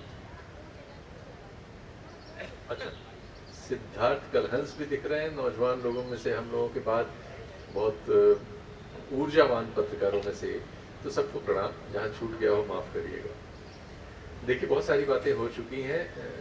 मैं कोशिश करूँगा कि कंसाइज करके आपसे कम से कम बातों में अपनी बात रखूँ। हमारे यहाँ 22 करोड़ के आसपास परिवारों के पास टेलीविज़न है घर में। 10 करोड़ लोग इस लायक नहीं छोड़ा है इस हमारे समाज और सिस्टम ने कि वो टेलीविज़न उनके घरों में हो सके, परिवारों में। इंडिविजुअल तो उससे ज़्यादा होंगे। और करीब 15 करोड़ लोगों को ऐसा गिना जाता है, ऐसे लोगों का, जो दूसरे के घरों में टेलीविज़न देख लेते हैं या ऐसी सार्वजनिक जगहों पे देख लेते हैं। तो एक 25 करोड़ आप कह सकते हैं कि जो टेलीविज़न विहीन समाज है, लेकिन जुड़ा हुआ है, उसमें से 15 करोड़ 10 करोड़ एकदम उससे निरपेक्ष समाज है। हमारे यहाँ कहा जा रहा है, वैसे संख्या तो उसकी बहुत ज़्यादा है, लेकिन इंडिविजुअल हाथों में 50 करोड़ से ज़्यादा लोगों के पास स्मार्टफोन है। उसका नंबर तो खैर 100 करोड़ से ज़्यादा है जो बिके हैं, लेकिन ये माना जाता है बहुत से लोगों के पास 2 हैं, कई बार एक में 2 सिम भी होते हैं। 38 करोड़ के आसपास लोग फेसबुक पर हैं, और 38 करोड़ ही लोग इंस्टाग्राम पर भी हैं। ये आंकड़े मैं इसलिए बता रहा हूँ कि इसमें से और 2.5 करोड़ के करीब लोग ट्विटर पे हैं। दुनिया में ट्विटर को छोड़ के बाकी जितने सोशल मीडिया के पॉपुलर प्लेटफॉर्म्स हैं, उसमें भारत अग्रणी है। हमारी आबादी सबसे ज़्यादा है, 150 करोड़ लोग हैं, और उसमें अब 67-68% लोग साक्षर हैं जिन्हें हम गिन लेते हैं। तो और उसमें एक मिडिल क्लास 28-30 करोड़ का है, और बाकी सेमी मिडिल और कमज़ोर वर्ग है। लेकिन कम्युनिकेशन चूँकि सबसे बड़ी ज़रूरत दुनिया में सबकी है, इसलिए ये आंकड़ा चौंकाता नहीं है, ये हमारी एक सच्चाई है। बात जो आज का संदर्भ जो है क्रेडिबिलिटी का, तो जिस दुनिया को हम डेमोक्रेटिक दुनिया कहते हैं, जो हम जैसे तमाम लोग जिसको कैपिटलिस्ट दुनिया समझते हैं आर्थिक कारणों से, वहाँ अब इंस्टीट्यूशनल क्रेडिबिलिटी असंभव है। इसलिए हम अगर ये सोच रहे हों कि ये कोई ऐसी, हाँ ये हमारे समाज की तरह है, हमारे समाज की सच्चाइयों में से एक सच्चाई है, ये असंभव है, बहुत मुश्किल है। या तो ये इस वजह से कायम है कि उस पर नजर नहीं गई, वो मुद्दा नहीं बनी, नहीं तो मुद्दा बनी तो एनडीटीवी हो गया। इंस्टीट्यूशनल क्रेडिबिलिटी असंभव है कैपिटलिस्ट वर्ल्ड में। इंडिविजुअल क्रेडिबिलिटी उससे लड़ने की कोशिश करती है, और इस तरह के आयोजनों में उसको अपने लिए, खुद के भरोसे के लिए तस्दीक करती है। तो तो जिन्होंने ये आयोजन किया है उनको बहुत बहुत सलाम, बहुत बहुत धन्यवाद। हमारे मित्र आनंद वर्धन साहब, जिनके बड़े भाई सांसद थे और उनके बारे में हम लोग अभी बात कर रहे थे, और उस बातचीत में ये बात आई कि एक बार उन्होंने एक पत्र लिख दिया था जब वो सांसद थे केजी बेसिन के मामले में। तो अंबानी के जो पीआर देखने वाले सज्जन हैं, मेरिडियन के पीछे उनका दफ्तर है, उसमें उनको किसी निमंत्रण से ले जाए गए। वो मोहित साहब भी मुझे दिख रहे हैं, उनको भी सलाम में भूल गया था दिख नहीं। तो वहां जाके बातचीत तो हुई दुनिया भर की। उसके बाद बात ये हुई कि आपको कितने वोट की दरकार होती है चुनाव जीतने के लिए। तो कहा गया 4, 4.5 लाख, 5 लाख वोट की होती। तो कहा गया कि आप निश्चिंत रहिए, अगले चुनाव में आपको चाहे 10,000 रुपए पर वोट मिलेगा, हम आपके लिए खरीद देंगे, लेकिन अभी पत्र वगैरह फिर पत्र व्यवहार न करें। खैर हर्षवर्धन जी वहां से लौट आए, बड़े नाराज थे जो उनको ले गया था उससे, चूंकि उनका ऐसा ही स्वभाव था। उन्हीं के छोटे भाई हैं आनंद वर्धन जी, जिनके इस कार्यक्रम में हम लोग इस बात पर बात कर रहे हैं कि क्रेडिबिलिटी क्या होती है। और अभी जब हम नीचे बैठे थे तो हमें हमारे भाऊ और टाइगर और तमाम नामों से नवाजे जाने वाले अशोक वानखेड़े जी ने बताया कि इसमें महाराष्ट्र के चुनाव में बहुत सारे मतदान क्षेत्रों में ये वाकई 10,000 रुपए पर वोट पर काम हो रहा है। तो आप क्रेडिबिलिटी की स्थिति समझ सकते हैं। आप सब लोग, चूंकि ये सोशल मीडिया तो सामाजिक मीडिया जैसे हम हैं वैसा मीडिया है, वो हमें व्यक्त कर रहा है। हम आप जैसे हैं वो सब उसमें है। हम आप जैसे हैं, इसीलिए भोजपुरी में एक सेमी अश्लील गाने को 100 मिलियन व्यू मिल जाते हैं। और जो सबसे बड़ा यूट्यूबर न्यूज का कह सकते हैं आप, वो ध्रुव राठी है, उसका बढ़िया से बढ़िया कोई होगा तो 22 मिलियन से 25 मिलियन के बीच होगा। रवीश कुमार का भी कोई 5 मिलियन से ऊपर नहीं है। जो सबसे जिम्मेदार आप कह सकते हैं और सबसे स्वीकृत रिस्पॉन्सिबल पत्रकार हैं, जिनकी क्रेडिबिलिटी आप उससे श्रेष्ठ नहीं कह सकते, वो बहुत सारे कारक हैं। वो सिर्फ न्यूज में हम नहीं देख सकते, बहुत सारे एरियाज हैं। आज दुनिया में जो कम्युनिकेशन है, जो सबसे बड़ा व्यापार हो गया है सारी दुनिया का, उससे जुड़ी हुई कंपनियां, उससे जुड़ा हुआ सारा काम, इसीलिए आज उसकी रिसर्च पर, चूंकि ये कैपिटलिस्ट वर्ल्ड है, मुनाफे की ओर दौड़ता है, तो मुनाफा अगर कम्युनिकेशन वर्ल्ड में इन्वेस्ट करने से आ रहा है, तो आज सारी दुनिया में अगर 100 रुपया रिसर्च पर खर्च हो रहा है, तो उसमें से 44-45 रुपया सिर्फ कम्युनिकेशन पर रिसर्च पर खर्च हो रहा है। इसीलिए आज दुनिया के बहुत लोगों के पास स्मार्टफोन है। उसे सस्ता भी हो गया है, अदरवाइज भी हो गया है, पहुंच गया है। और जब स्मार्टफोन पहुंच गया तो दिखने पे तो ऐसा लगता है कि उसने आपको लिबरेट किया है। आप उसमें अपने को व्यक्त कर रहे हैं, आप अपनी रील बना रहे हैं, आप अपना यूट्यूब चैनल चला रहे हैं, वगैरह वगैरह वगैरह। लेकिन होता उल्टा, होता यह है कि आप एक डाटा में बदलते हैं। जैसे ही आपके हाथ में फोन आता है और आप अपना ईमेल एड्रेस या कोई भी एड्रेस अपनी पहचान का उसमें डालते हैं, आप उसी समय डाटा में बदल जाते हैं। और हम सब अब डाटा के बिंदु हैं, अलग अलग इंडिविजुअल, जो इसके लिए संघर्ष कर रहे हैं कि जो हम सोचते समझते हैं उस बात को उस तरह से ही कहने सुनने का मंच हमारे पास हो, वो आज़ादी हमारे पास हो, वो हम कह सकें और उसको सुनने वाले लोग भी हों। ये कोशिश करते लोगों की हम एक जमात है। ऐसी दुनिया में बहुत सारी कोशिशें चल रही हैं, लेकिन डेमोक्रेटिक वर्ल्ड और कैपिटलिस्ट वर्ल्ड में वो बेबसी है। बाकी दुनिया में जो दूसरी व्यवस्थाएं हैं, चीन वगैरह में, वहां एक चुनौती इस व्यवस्था को है, लेकिन उनकी अपनी अलग कॉम्प्लिकेशंस है, उसके अलग नकार है। उस पर जाने की जगह मैं सिर्फ इतनी इंफॉर्मेशन शेयर करूंगा कि हम तो 38 करोड़ फेसबुक पे फंसे हैं, 38 करोड़ इंस्टाग्राम में फंसे हैं, 2.5 करोड़ हम ट्विटर पे हैं जो एक्स हो गया है, और 22 करोड़ लोग घर में टेलीविजन लगा के रिटायरमेंट या स्त्रियां या बच्चे या पूरा परिवार देख के उसमें इन्वॉल्व है। चीन वगैरह में यह संभव हुआ है कि एक फेसबुक की जगह उनके यहाँ 15 कंपनियों की फेसबुक। गूगल के उन्होंने अल्टरनेट क्रिएट कर लिए हैं। उनके यहाँ का टिकटॉक जो अभी आपके यहाँ बंद हो गया, वो आप समझ सकते हैं कि रील बनाने का धंधा वहीं से सबसे पहले शुरू हुआ था, जिसने हमारे यहाँ के समाज के एक बहुत बड़े हिस्से को कहने के आधार पर लिबरेट किया है। और बहुत साधारण लोग भी अपनी अपनी रील बना के उससे कुछ पैसे कमाने की कोशिश करते हुए हमें मिल रहे हैं। उसमें बहुत सारे बहुत काबिल लोग भी नजर आ जा रहे हैं, एक छटाई हो रही है समाज की। लेकिन जो सबसे महत्वपूर्ण और खतरनाक बिंदु है कि डाटा में बदलना। इतने सारे लोग अब वर्गीकृत किए जा सकते हैं, ये छांटा जा सकता है कि जो मैं आपसे बोल रहा हूं ये किसके पास जाए और किसके पास न जाए। ये छांटा जा सकता है कि जो बेहतरीन से बेहतरीन लिखा गया है वो कहां पढ़ा जाए और कहां न पढ़ा जाए, या क्या पढ़ाया जाए। जैसा एक विषय भी था कि इतिहास, और सोशल मीडिया पर इतिहास, भूगोल, हर चीज। तो अब हमारी ये समस्या है कि तकनीक के उस आधार पर हमारा कब्जा नहीं हो सकता। हम उसके बिंदु तो बन सकते हैं, डाटा बन सकते हैं, लेकिन हम उसके नियंता नहीं बन सकते। सरकारों को उसमें दखल देने का मौका होता है। ऐसी अनेक खबरें आप पढ़ चुके होंगे कि कब यूट्यूब के मैनेजमेंट को सरकार ने बुलाया, कब फेसबुक के प्रबंधन में बीजेपी के लोगों की भर्ती हो गई, कब आपने देखा कि एल्गोरिथम ने आपका रीच एकदम से कम कर दिया, कब किसी को सस्पेंड कर दिया कितने वक्त के लिए। ये सब जो चीजें होती रहती हैं, ये उसी का नतीजा है जो सेग्रीगेशन, इंफॉर्मेशन का सेग्रीगेशन हो रहा है। वो छांट के मिल रही है लोगों को, किसको क्या मिलनी है वो हम नहीं तय कर रहे, वो कोई और तय कर रहा है, वो अपने हितों के आधार पर तय कर रहा है।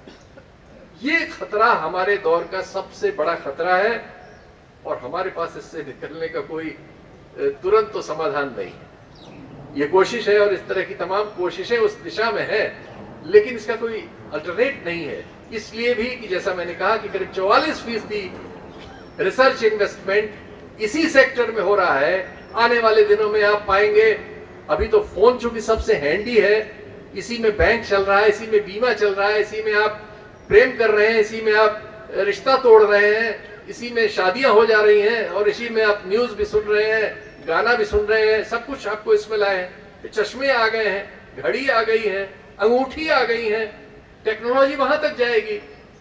बॉडी में शायद कोई चिप फिट हो जाए, इस तरह की हो जो नुकसान भी न करती हो और आप किसी को पता ना हो। बहुत से लोगों को आप देखते चलते हुए कान में एक उनका लगा रहता है, बात करते रहते हैं, आपको लगता है आदमी पागल हो गया, बात कर रहा, बाद में पता लगता है कि नहीं, वो लगाए हुए है कान में इसलिए सुन रहा है। ये सब टेक्नोलॉजिकल परिवर्तन होंगे, इसलिए कि उसमें इतना पैसा खर्च हो रहा है। 40 ट्रिलियन से ज्यादा रिसर्च पे खर्च हो रहा है इस एरिया इस समय।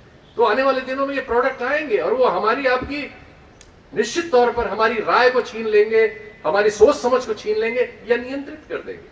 ये तो बहुत मशहूर नोम चॉम्स्की आज नहीं 86 में लिख के चले गए नहीं, सॉरी माफ करिएगा, भी हैं चले गए, मैंने माफ। तो 86 में उन्होंने लिख दिया था कि जो हमारी राय है वो हमारी नहीं है, उसे मैन्युफैक्चर किया जा सकता है, मैन्युफैक्चर किया जाता है दरअसल। और हम उस आधार पर हमारे पास जब सूचनाओं का आधार हमारा नहीं है, किसी और से नियंत्रित है, तो हमारी राय का आधार दरअसल वो सूचनाएं होती जो हम तक पहुंचती हैं। अगर वो सूचनाएं मुसलमान आबादी के विरुद्ध नफरत से भरी हुई हैं, तो हम चाहे न चाहे हमारे अंदर भी धीरे धीरे नफरत पनप ही जाएगी। हम उससे लड़ने की कोशिश कर सकते हैं, लेकिन हम उसके शिकार होने से बच नहीं सकते। अगर गलत इतिहास उन सूचनाओं के जरिए सेग्रीगेट करके हमारे पास पहुंचाया जा रहा है, तो धीरे धीरे धीरे नेहरू पर हम भी सवाल करने लगेंगे। और इन सब चीजों ने, इस कंसेंट मैन्युफैक्चरिंग के बिजनेस ने, डाटा में बदले हुए समाज ने बहुत मतलब कल्पनातीत हमारी समस्याओं को विकराल कर दिया। और चूंकि जैसा मैंने कहा कि चूंकि इंस्टीट्यूशनल जो इंटीग्रिटी है वो असंभव है डेमोक्रेटिक वर्ल्ड और कैपिटलिस्ट वर्ल्ड में, चूंकि वो संचालन के साधन बैंक, बीमा और सब जो भी क्रेडिट और डेबिट के साधन हैं, उन सब को इस तरह से संयोजित किया जाता है, शेयर मार्केट वगैरह वगैरह वगैरह, कि जिनमें आप किसी न किसी खाई में गिरेंगे ही, आज नहीं तो कल, अगर आप एक आर्थिक गतिविधि में शामिल, और या आपको अगर आपको टारगेट किया गया तो आपको गिरा लिया जाएगा। एजेंसीज पहुंच जाएंगी आपकी बिना गलती की, आपकी गलती निकाल देंगी। तो हम बहुत ही क्लिष्ट समय में हैं और बहुत चुनौतीपूर्ण समय में हैं। आने वाली पीढ़ी के लिए उससे ज्यादा क्लिष्ट, उससे ज्यादा चुनौतीपूर्ण समय छोड़ के जाने के लिए मजबूर हैं। इसलिए जो कुछ ऐसा होता है जैसा ये आज हो रहा है यहां, ये फिर भी आशा बंधाता है, क्योंकि मनुष्य उसका विकास ही इस बात पे हुआ है कि उसमें एक आशा हमेशा कुछ बेहतरी का संचार करती रहती है, बेहतरी की उम्मीद का संचार करती रहती है। लेकिन डाटा में बदलते हुए इस युग में ये सब कितने दिन और कितने समय तक जारी रहेगा कहा नहीं जा सकता। इतना ही, बहुत बहुत धन्यवाद, नमस्कार।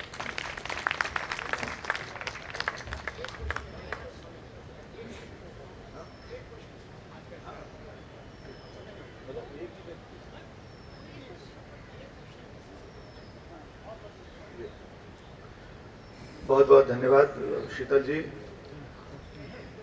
मैं समझता हूं कि इस सारगर्भित चर्चा के बाद आप सब ये समझ गए होंगे कि मीडिया की साख किस तरह संकट में है, उसके क्या कारण है और क्या निदान है। अब ये भरोसे का संकट आप लोगों के साथ है, आपके बीच है। अब देश और समाज अपने सामूहिक विवेक से ये तय करे उसे किस पर भरोसा करना है। हम लोगों ने तो अपना काम कर दिया, करते रहेंगे। नाव कागज की छोड़ दी मैंने, नाव कागज की छोड़ दी मैंने, अब समंदर की जिम्मेदारी है। तो आप सब इस चर्चा में शामिल हुए। आखिर में एक आध सवाल के लिए माइक हमारे किसी साथी के जरिए पहुंचा दें। अगर कोई सवाल हो किसी का तो आप किससे पूछ रहे हैं उसका नाम भी बता दें।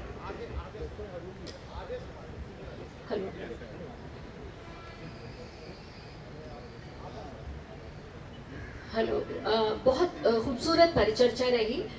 मेरा नाम अनामिका श्रीवास्तव है और 1 अरब 40 करोड़ की आबादी में शीतल जी ने न्यूमेरिकल डिटेल्स भी दिए हैं कि सोशल मीडिया पे कितने लोग हैं।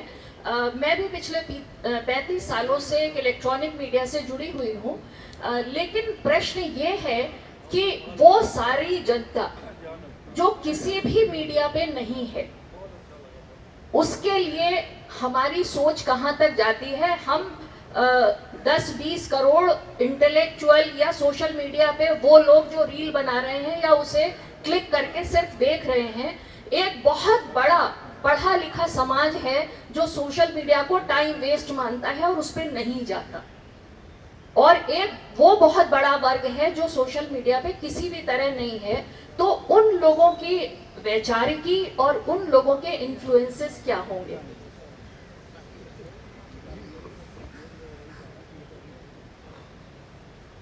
देखिए, अब हमारे समाज का जो वयस्क बहुमत है, उसका बहुमत, बड़ा बहुमत किसी न किसी फॉर्म में सोशल मीडिया पे है। वो ये और बात है कि वो न्यूज़ नहीं सुन रहा हो, न्यूज़ बहुत थोड़ा सा हिस्सा है, पॉलिटिकल और जो हिस्सा है बहुत थोड़ा सा है, लेकिन वो गाना सुन रहा होता है, वो सिनेमा देख रहा होता है, वो टेलीविज़न सीरियल, OTT वगैरह, इन सब में किसी न किसी चीज़ में, एंटरटेनमेंट में या किसी न किसी चीज़ से वो जुड़ जरूर जाता है या जोड़ लिया जाता है, वो बच नहीं सकता। तो एक बहुत बड़ा हिस्सा तो है जिसके पास स्मार्टफोन है। दरअसल स्मार्टफोन खरीदा ही इसीलिए जाता है कि उसे सोशल मीडिया ऑपरेट करना है। तो स्मार्टफोन हमारे यहाँ, जैसी जानकारी है, 110 करोड़ से ज़्यादा बिक चुके हैं और ये कहा जाता है कि 50 करोड़ से ज़्यादा हाथों में वो है। तो वयस्क आबादी 80-85 करोड़ है, उसमें 50 करोड़ हाथों में ये सोशल मीडिया है। तो जिनके हाथ में मान लीजिए नहीं भी है, किसी परिवार में 3-4 लोग हैं, एक के हाथ में है, तो वो बातचीत तो जो वो खुद कंसीव कर रहा है सोशल मीडिया से, वो अपने घर में कर रहा है, तो उन तक पहुंचा दे रहा है। तो अब बहुत छोटा हिस्सा बचा हुआ है जिसके पास ये सूचना, प्रभावित करने वाली सूचना का जो तंत्र है वो नहीं पहुंच रहा है, बहुत कम है।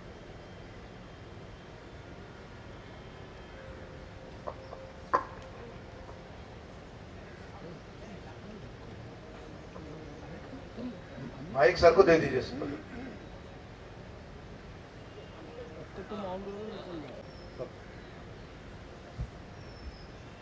70 के दशक में जब हम लोग पढ़ते थे तो कुछ लोग राजनीति में आते थे और कुछ लोग पत्रकारिता में जाते थे। और उस समय पत्रकार ये जानता था कि हमारा काम है जितने भी सत्ता में लोग बैठे हुए हैं उनकी हर गलतियों को दिखाना, ये पत्रकार समझता था।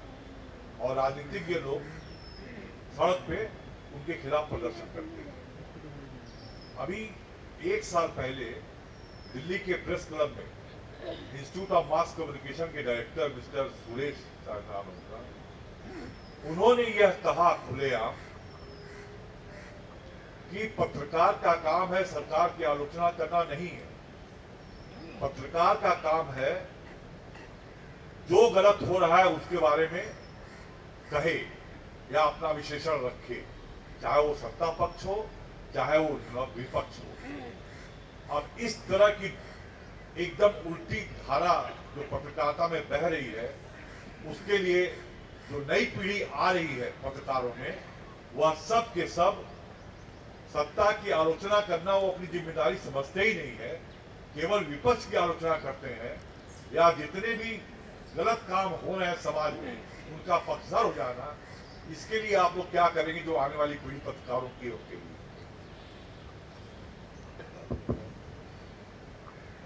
जिस दशक की बात आप कर रहे हैं उस दशक में भी कुछ लोग ऐसे थे कि जो पत्रकारिता में आने के बाद धंधेबाज हो गए। वहाँ पे भी एक फौज है। सवाल है कि जब हम पत्रकारिता के इंस्टीट्यूट में जाते हैं तो हर पत्रकार एक मिशन के तहत समाज में कुछ करना है करके वो जज्बा होता है उनका। लेकिन जब वो ज्वाइन करता है किसी अखबार को, जब ज्वाइन करता है किसी चैनल को और उसका मालिक कहता है कि इसके बारे में कोई बात नहीं होगी, तो पत्रकार क्या करेगा? या तो नौकरी छोड़ देगा, क्योंकि उसने पत्रकारिता ही की है, कहीं ना कहीं नौकरी करनी है। मैं आपको दावे के साथ कहता हूँ, जितने न्यूज़ चैनल को हम गोदी मीडिया कहते हैं उनमें हम काम कर चुके हैं। आज कई मित्र ऐसे हैं कि वो घर लिया हुआ है, बच्चे की पढ़ाई है, बहन की शादी है, घर संभालना है, इसलिए नौकरी कर रहे हैं। कई खबरें हमको वो देते हैं कि हमारे यहाँ नहीं चल रही है, ये वीडियो भेज रहा हूँ, हम देखिए बहुत भयंकर है भाऊ, इसको कैसा भी करके चल रही है, जनता के सामने जाना चाहिए। लोग करते हैं, मजबूरियाँ हैं। सवाल है कि तब मालिक कैसे थे, आज मालिक कैसे हैं? सवाल है कि तब मालिक थे तब भी भ्रष्टाचार हो रहा था, लेकिन सरकारों ने, नरेंद्र मोदी जी ने एक बात आने वाले तमाम नेताओं के लिए तो छोड़ दी है कि मीडिया जो है इससे डरने की जरूरत नहीं है। हर मालिक कहीं ना कहीं काले काम कर चुका है, उनका एक बहुत बड़ा काले पन्नों का इतिहास है। बस फाइल खोल के उनको पूछे कि क्या किया साहब आपने, वो नाचना शुरू कर देता है और उसके चलते सबको नाचना होता है। यदि आपके पीछे कुछ नहीं है तो फिर आप, वो मालिक भी धंधा नहीं कर सकता, क्योंकि फिर उसको बंद कर लेना पड़ता है। तो आज के डेट में यूट्यूबर्स क्यों हुए? हम यदि कल यूट्यूब हमसे यदि 10-10 लाख रुपए रजिस्ट्रेशन मांगे तो हमने से 99% लोग गायब हो जाए। एक माध्यम है बोलने का, एक माध्यम उनको मिल गया जो सस्टेनेबल है, जो सस्ता है, जो ज्यादा कुछ ट्यूबलाइट में आप काम कर सकते हो। नहीं तो हमने टेलीविजन में काम किया, 2 सोलर, 1 बेबी, 2 मल्टी-20, ये क्या इतने लाइट और वो कैमरा 40 लाख का, और आप क्या कह रहे हो, मंत्री का इंटरव्यू ले रहे हो। आज आप मोबाइल से इंटरव्यू ले लेते हैं, तो कॉस्ट कम होगी, इसलिए लोग बच गए। लेकिन मालिक जब तक नहीं सुधरते तब तक वो पत्रकार क्या कहेंगे? अब पत्रकार को गाली देता, नेता भी है, कई लोग बीजेपी में बहुत अच्छे हैं, कई लोग समाजवादी पार्टी में बहुत अच्छे हैं। हर राजनीतिक दल में भी लोग अच्छे मिलते हैं, बुरे मिलते हैं, लेकिन फिर चलाता कौन है और किसका क्या इंटरेस्ट है? जैसा कि अभी बताया शीतल जी ने, और मैं इस बात को बिल्कुल मानता हूँ कि ये कारपोरेटाइजेशन हो गया है, प्रॉफिट मोटो है। महाराष्ट्र में सत्ता में मोदी को नहीं आना है, अमित शाह को नहीं आना है। एक सरकार हार भी गए, इनकी कर्नाटक चली गई तो कोई उनका कम नहीं हुआ, लेकिन कल महाराष्ट्र जाता है तो सबसे ज्यादा हिट कौन होता है? महाराष्ट्र जाता है तो जिसका अरबों रुपए का नुकसान होगा, वो सेठ 24 घंटे लगा हुआ है कि मुझे ये स्टेट चाहिए तुम्हारे हाथ में ताकि मेरा काम हो जाए। तो चला कौन रहा है राजनीति? कारपोरेट चला रहे। तो ये जो भाषण देते हैं कार्यकर्ता, और ये जो विचारधारा वाली बात होती है, चाहे समाजवादी धरो या कांग्रेसी विचारधारा धरो या कुछ करो, राहुल गांधी इतना चिल्लाते हैं अडानी के खिलाफ, लेकिन उनके सारे चीफ मिनिस्टर अडानी को वेलकम करने के लिए एयरपोर्ट तक पहुंचते हैं। क्या कहेंगे आप? तो अब ये सारी चीजें हाथ से निकल गई है। अब इसके बीच में कोई बचाने का प्रयास भी करता है तो मुझे लगता है उसको करते रहना चाहिए। आप एक सोशल एक्टिविस्ट है, कितना भी बुरा समय आए आप लड़ते रहिए। हम पत्रकारिता में हैं, हम अपने लेवल पे लड़ते हैं, लेकिन तब भी थी और चीजें आज भी है, और अब ज्यादा डिटोरिएट हो गई है। और ये सिर्फ मोदी जी नहीं कर रहे हैं, अब एक कोई और ही चला रहा है, और ये अडानी भी नहीं चला रहा है। उसके पीछे भी जाओ तो उसके ऊपर भी इन्वेस्टमेंट 10 लोगों का है। अभी इंटरनेशनल चीजें चल रही है। हम जब राहुल गांधी से हमारी मुलाकात, हम 5-10 लोग थे, तो उन्होंने कहा कि आपको लगता है कि आप यूट्यूब पे बहुत तीर मार रहे हो, आपको लगता है SMS और ये व्हाट्सएप, अरे ये कोई करने दे रहा है आपको, जिस दिन उसका मन होगा कि नहीं करना है, क्या कर लोगे? कल यूट्यूब बंद हो गया, उसको यूट्यूब ने छोड़ना है। हमारे यहाँ जरा हम कुछ बोल देते हैं, चुनाव ईवीएम बोलते से ही वो प्राइवेट हो जाता है, फिर उसको चुनावी मशीन बोलना पड़ता है। क्या कर लेंगे आप? कल यूट्यूब ने सब बंद कर दिया, भाई अशोक वानखेड़े का नाम ही नहीं चाहिए, तो नाम बदलना पड़ेगा। वानखेड़े आती से ब्लॉक हो जाएगा टीवी वीडियो। तो ये किसके हाथ में है? ये जो ऑपरेटिव है वो कौन है? वो बाहर बैठे हैं और उनका इंटरेस्ट बहुत बड़ा है। ट्रम्प चुनाव जीता, किसने जितवाया? सारे ट्रम्प ने खुद कहा कि भाई ये व्यक्ति नहीं होता तो मैं चुनाव नहीं जीतता। तो जब अमेरिका का चुनाव कारपोरेट खेल रहा है तो भारत तो बहुत छोटा देश है राजनीतिक पॉइंट ऑफ व्यू से। इसमें बस एक चीज अगर इजाजत हो, बस वेरी स्मॉल 1 मिनट, इसमें एक चीज जोड़ना चाहता हूँ, ये कि ये ठीक है कि हम मालिकों को ब्लेम करते हैं, लेकिन कई बार ऐसा भी होता है कि पत्रकार वो more loyal than the king बन जाता है। उससे आप पूछो कि भाई ठीक है, आपको मुख्यमंत्री के खिलाफ लिखने को मना किया है आपके मालिक ने, उसके लिए मना थोड़ी ना किया कि सड़क टूटी हुई है या बिल्डिंग में पानी गिर रहा है, लेकिन वो भी नहीं करते हैं, वो उसमें उनका वेस्टेड इंटरेस्ट है। जब मालिकों के लिए आपको किसी को माफ करना है, मालिक उससे पैसा ले रहा है तो वो भी सोचता है मैंने क्या बुरा किया, मैं भी मेरा हाथ धो दूं, बेटी गंगा में हाथ धो दूं। एग्जैक्टली यही कहना चाहता हूँ।